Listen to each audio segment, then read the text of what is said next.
मेरे प्यारे देशवासियों, आप सबको नमस्कार। मन की बात का ये 12वां एपिसोड है और इस हिसाब से देखें तो एक साल बीत गया। पिछले वर्ष 3 अक्टूबर को पहली बार मुझे मन की बात करने का सौभाग्य मिला था। मन की बात एक वर्ष, अनेक बातें। मैं नहीं जानता हूं कि आपने क्या पाया, लेकिन मैं इतना जरूर कह सकता हूं, मैंने बहुत कुछ पाया। लोकतंत्र में जनशक्ति का अपार महत्व है। मेरे जीवन में एक मूलभूत सोच रही है और उसके कारण जनशक्ति पर मेरा अपार विश्वास रहा है। लेकिन मन की बात ने मुझे जो सिखाया, जो समझाया, जो जाना, जो अनुभव किया, उससे मैं कह सकता हूं कि हम सोचते हैं उससे भी ज्यादा जनशक्ति अपरंपार होती है। हमारे पूर्वज कहा करते थे कि जनता जनार्दन ये ईश्वर का ही अंश होता है। मैं मन की बात के मेरे अनुभवों से कह सकता हूं कि हमारे उस पूर्वजों की सोच में एक बहुत बड़ी शक्ति है, बहुत बड़ी सच्चाई है, क्योंकि मैंने ये अनुभव किया है।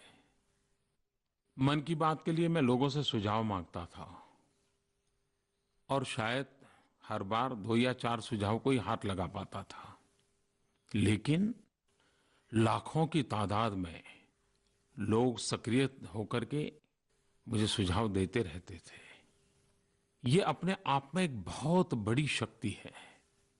वरना प्रधानमंत्री को संदेश दिया, mygov.in पर लिख दिया, चिट्ठी भेज दी, लेकिन एक बार भी हमारा मौका नहीं मिला तो कोई भी व्यक्ति निराश हो सकता है। लेकिन मुझे ऐसा नहीं लगा। हाँ, मुझे इन लाखों पत्रों ने एक बहुत बड़ा पाठ भी पढ़ाया। सरकार के अनेक बारीक कठिनाइयों के विषय में मुझे जानकारी मिलती रही और मैं आकाशवाणी को भी अभिनंदन करता हूं कि उन्होंने इन सुझावों को सिर्फ एक कागज नहीं माना, एक जन सामान्य की आकांक्षा माना। उन्होंने इसके बाद कार्यक्रम किए, सरकार के भिन्न भिन्न विभागों को आकाशवाणी में बुलाया और जनता जनार्दन ने जो बातें कही थी उनके सामने रखी, कुछ बातों का निराकरण करने का प्रयास किया।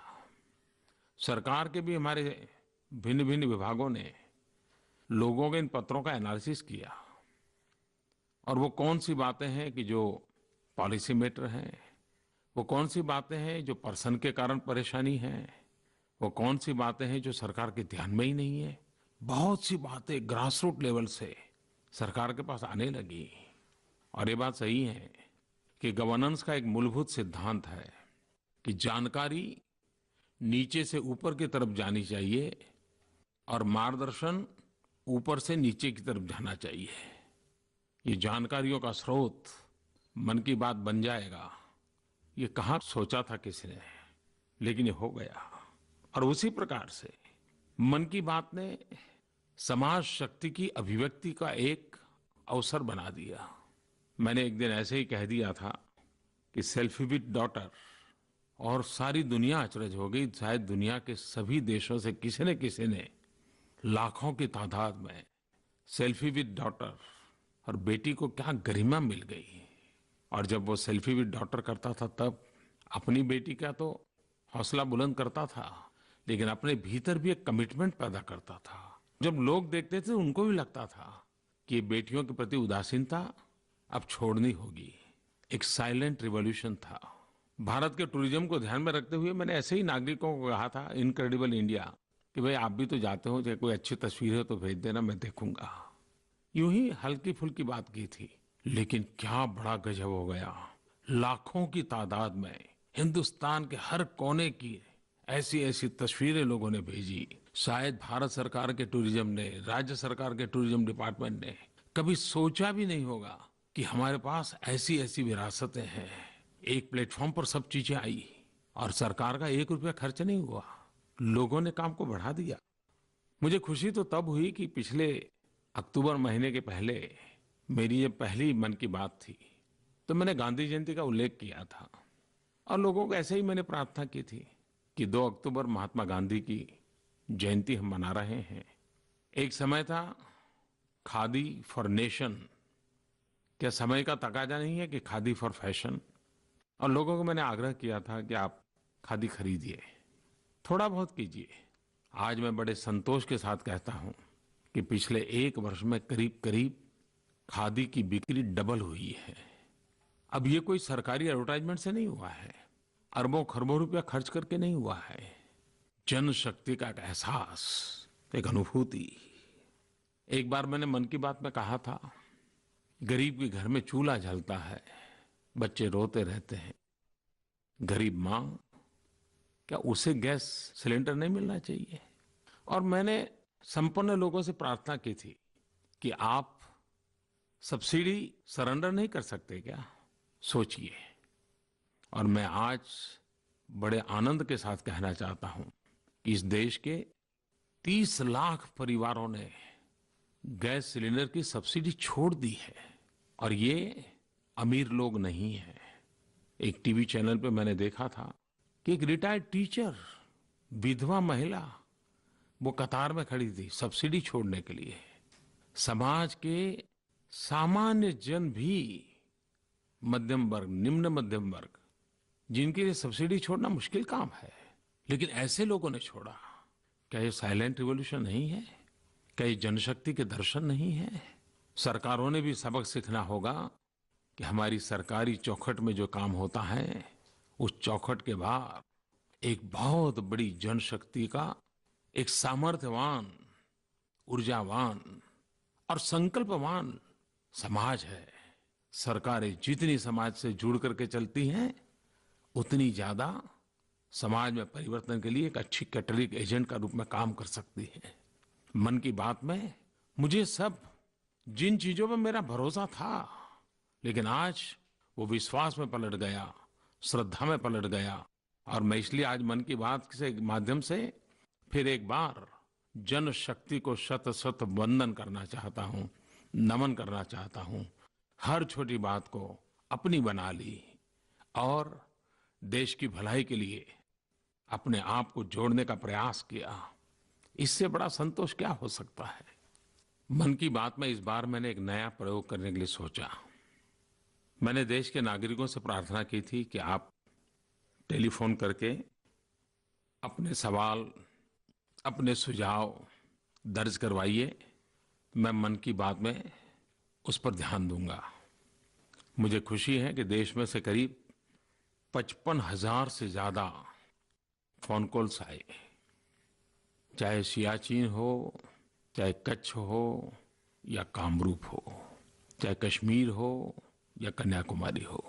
हिंदुस्तान का कोई भूभाग ऐसा नहीं होगा जहां से लोगों ने फोन कॉल्स न किए हो। ये अपने आप में एक सुखद अनुभव है। सभी उम्र के लोगों ने संदेश दिए हैं। कुछ तो संदेश मैंने खुद ने सुनना भी पसंद किया, मुझे अच्छा लगा। बाकियों पर मेरी टीम काम कर रही है। आपने भले 1 मिनट 2 मिनट लगाए होंगे, लेकिन मेरे लिए आपका फोन कॉल, आपका संदेश बहुत महत्वपूर्ण है। पूरी सरकार आपके सुझावों पर जरूर काम करेगी। लेकिन एक बात मेरे लिए आश्चर्य की रही और आनंद की रही।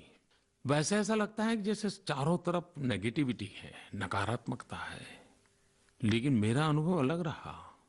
इन 55,000 लोगों ने अपने तरीके से अपनी बात बतानी थी, बेरोक टोक था, कुछ भी कह सकते थे। लेकिन मैं हैरान हूं, सारी बातें ऐसी ही थी जैसे मन की बात की छाया में हो, पूरी तरह सकारात्मक, सुझावात्मक, सृजनात्मक। यानी देखिए, देश का सामान्य नागरिक भी सकारात्मक सोच लेकर के चल रहा है। ये तो कितनी बड़ी पूंजी है देश की। शायद 1% 2% ऐसे फोन हो सकते हैं कि जिसमें कोई गंभीर प्रकार की शिकायत का माहौल हो, वरना 90% से भी ज्यादा एक ऊर्जा भरने वाले, आनंद देने वाली बातें लोगों ने कही है।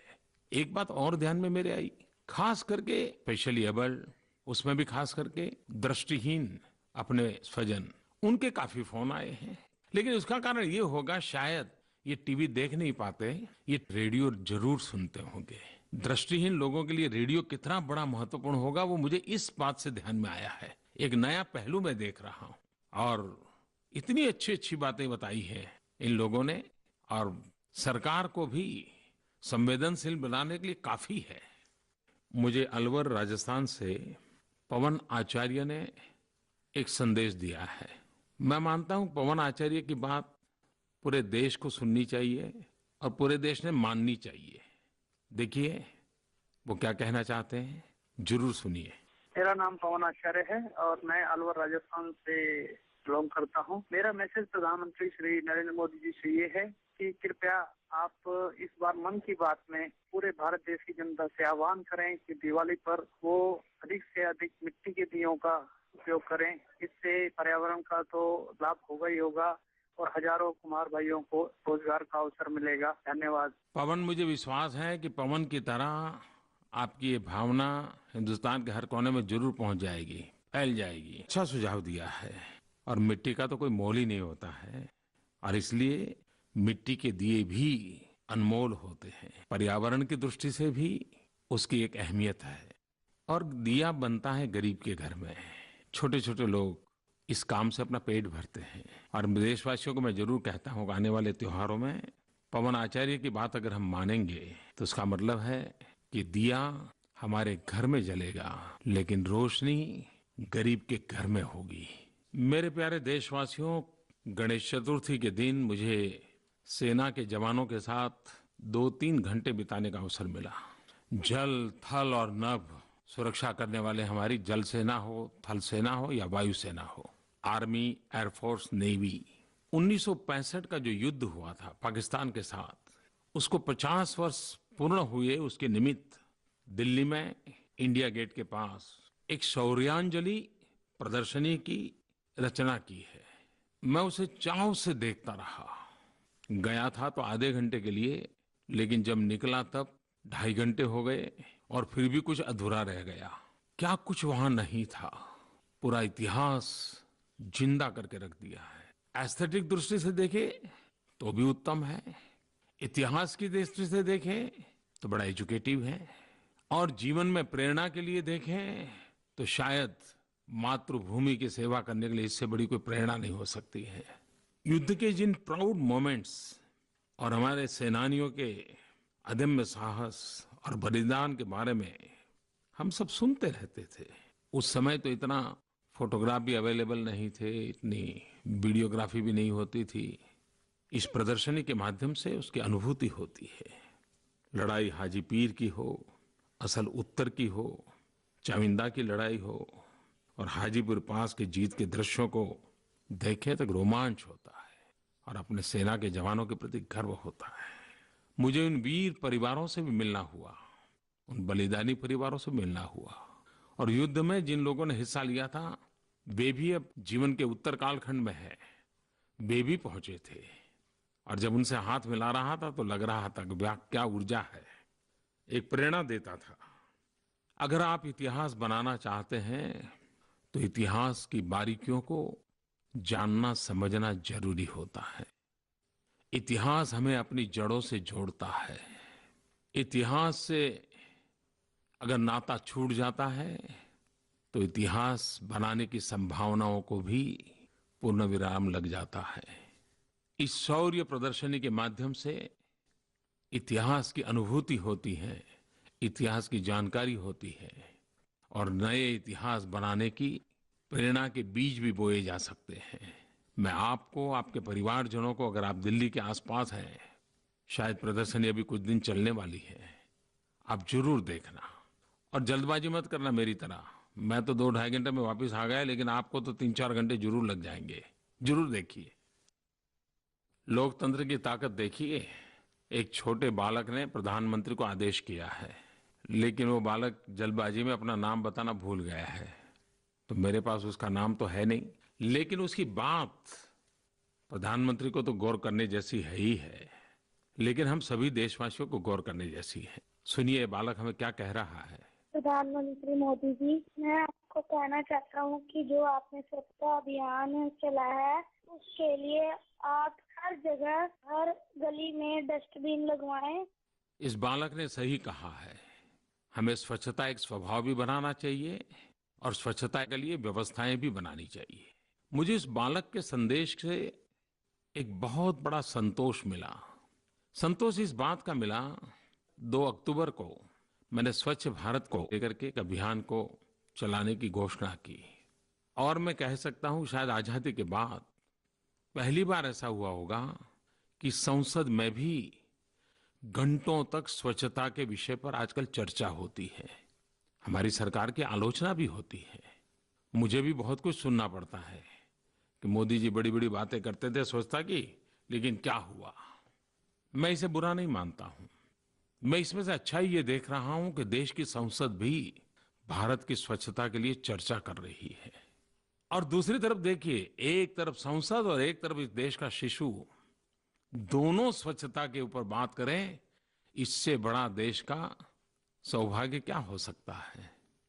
ये जो आंदोलन चल रहा है विचारों का, गंदगी के तरफ नफरत का जो माहौल बन रहा है, स्वच्छता की तरफ एक जागरूकता आई है, ये सरकारों को भी काम करने के लिए मजबूर करेगी करेगी करेगी। स्थानीय स्वराज की संस्थाओं को भी, चाहे पंचायत हो, नगर पंचायत हो, नगर पालिका हो, महानगर पालिका हो या राज्य हो या केंद्र हो, हर किसी को इस पर काम करना ही पड़ेगा। इस आंदोलन को हमें आगे बढ़ाना है, कमियों के रहते हुए भी आगे बढ़ाना है और इस भारत को 2019 में जब महात्मा गांधी की 150वीं जयंती हम मनाएंगे, महात्मा गांधी के सपनों को पूरा करने की दिशा में हम काम करें। और आपको मालूम है महात्मा गांधी क्या कहते थे? एक बार उन्होंने कहा है कि आजादी और स्वच्छता दोनों में से मुझे एक पसंद करना है तो मैं पहले स्वच्छता पसंद करूंगा, आजादी बाद में। गांधी के लिए आजादी से भी ज्यादा स्वच्छता का महत्व था। आइए हम सब महात्मा गांधी की बात को माने और उनकी इच्छा को पूरी करने के लिए कुछ कदम हम भी चलें। दिल्ली से गुलशन अरोड़ा जी ने माय गॉड पर एक मैसेज छोड़ा है। उन्होंने लिखा है कि दीनदयाल जी की जन्म शताब्दी के बारे में वो जानना चाहते हैं। मेरे प्यारे देशवासियों, महापुरुषों का जीवन सदा सर्वदा हमारे लिए प्रेरणा का कारण रहता है और हम लोगों का काम महापुरुष किस विचारधारा के थे उसका मूल्यांकन करना हमारा काम नहीं है। देश के लिए जीने मरने वाले हर कोई हमारे लिए प्रेरक होते हैं और ये इन दिनों में तो इतने सारे महापुरुषों को याद करने का अवसर आ रहा है। 25 सितंबर को पंडित दीनदयाल उपाध्याय, 2 अक्टूबर को महात्मा गांधी, लाल बहादुर शास्त्री, 11 अक्टूबर को जयप्रकाश नारायण जी, 31 अक्टूबर को सरदार वल्लभ भाई पटेल। कितने अनगिनत नाम हैं। मैं तो बहुत कुछ ही बोल रहा हूँ क्योंकि ये देश तो बहुरत्ना वसुंधरा है।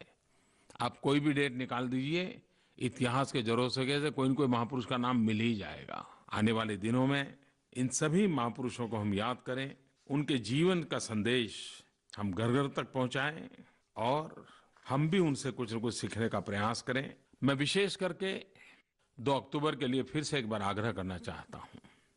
2 अक्टूबर पूज्य बापू महात्मा गांधी की जन्म जयंती। मैंने गत वर्ष भी कहा था कि आपके पास हर प्रकार के फैशन के कपड़े होंगे, हर प्रकार का फैब्रिक होगा, बहुत सी चीजें होगी, लेकिन उसमें खादी का भी स्थान होना चाहिए। मैं एक बार फिर कहता हूं कि 2 अक्टूबर से लेकर के 1 महीने भर खादी में रियायत होती है, उसका फायदा उठाया जाए और खादी के साथ साथ हैंडलूम को भी उतना ही महत्व दिया जाए। हमारे बुनकर भाई कितनी मेहनत करते हैं। हम 125 करोड़ देशवासी 5 रुपया, 10 रुपया, 50 रुपया की भी कोई हैंडलूम की चीज, कोई खादी की चीज खरीद लें, अल्टीमेटली वो पैसा वो गरीब बुनकर के घर में जाएगा, खादी बनाने वाली गरीब विधवा के घर में जाएगा। और इसलिए इस दिवाली में हम खादी को जरूर अपने घर में जगा दें, अपने शरीर पर जगा दें। मैं कभी ये आग्रह नहीं करता हूँ आप पूर्ण रूप से खादीधारी बने, कुछ बस इतना ही आग्रह है मेरा। और देखिए पिछली बार आपने करीब करीब बिक्री को डबल कर दिया, कितने गरीबों का फायदा हुआ है। जो काम सरकार अरबों खरबों रुपए के एडवर्टाइजमेंट से नहीं कर सकती है, वो आप लोगों ने छोटे से मदद से कर दी। यही तो जनशक्ति है। और इसलिए मैं फिर से एक बार उस काम के लिए आपको आग्रह करता हूं। प्यारे देशवासियों, मेरा मन एक बात से बहुत आनंद से भर गया है। मन करता है इस आनंद का आपको भी थोड़ा स्वाद मिलना चाहिए। मैं मई महीने में कोलकाता गया था और सुभाष बोस के परिवारजन मिलने आए थे। उनके भतीजे चंद्रा बोस ने सब ऑर्गेनाइज किया था। काफी देर तक सुभाष बाबू के परिवारजनों के साथ हंसी खुशी की शाम बिताने का मुझे अवसर मिला था। और उस दिन ये तय किया था कि सुभाष बाबू का बृहद परिवार प्रधानमंत्री निवास स्थान पर आए। चंद्रा बोस और उसके परिवारजन इस काम में लगे रहे थे।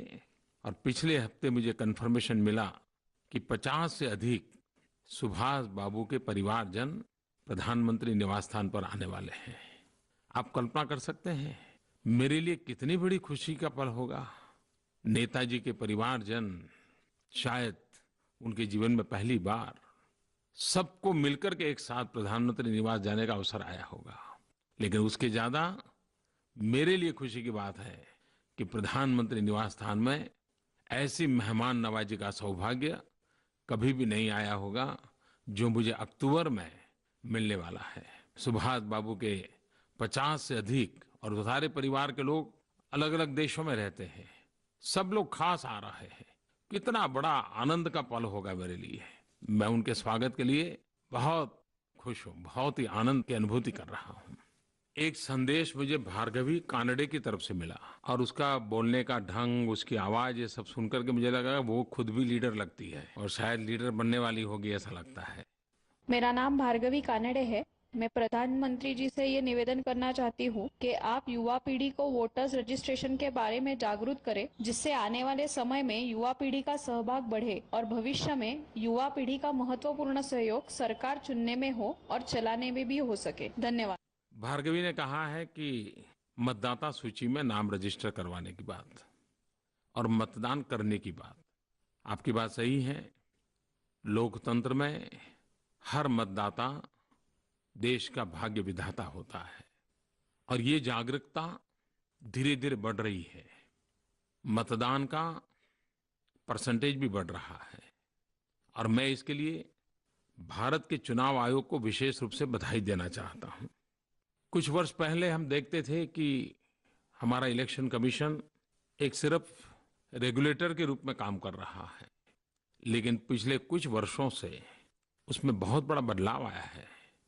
आज हमारा इलेक्शन कमीशन सिर्फ रेगुलेटर नहीं रहा है, एक प्रकार से फैसिलिटेटर बन गया है, वोटर फ्रेंडली बन गया है और उनकी सारी सोच, सारी योजनाओं में मतदाता उनके केंद्र में रहता है।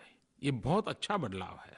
लेकिन सिर्फ चुनाव आयोग काम करता रहे इससे चलने वाला नहीं है। हमने भी स्कूल में, कॉलेज में, मोहल्ले में ये जागृति का माहौल बनाए रखना चाहिए। सिर्फ चुनाव आए तब जागृति हो ऐसा नहीं। मतदाता सूची अपग्रेड होती रहनी चाहिए, हमने भी देखते रहना चाहिए। मुझे अमूल्य जो अधिकार मिला है वो मेरा अधिकार सुरक्षित है कि नहीं, मैं अधिकार का उपयोग कर रहा हूं कि नहीं कर रहा हूं, ये आदत हम सबको बनानी चाहिए। मैं आशा करता हूं देश के नौजवान अगर मतदाता सूची में रजिस्टर नहीं हुई है तो उन्हें होना चाहिए और मतदान भी अवश्य करना चाहिए।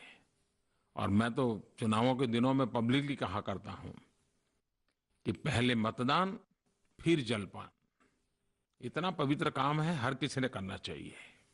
परसों मैं काशी का भ्रमण करके आया, बहुत लोगों से मिला, बहुत सारे कार्यक्रम हुए, इतने लोगों से मिला, लेकिन 2 बालक जिनकी बात मैं आपसे करना चाहता हूं।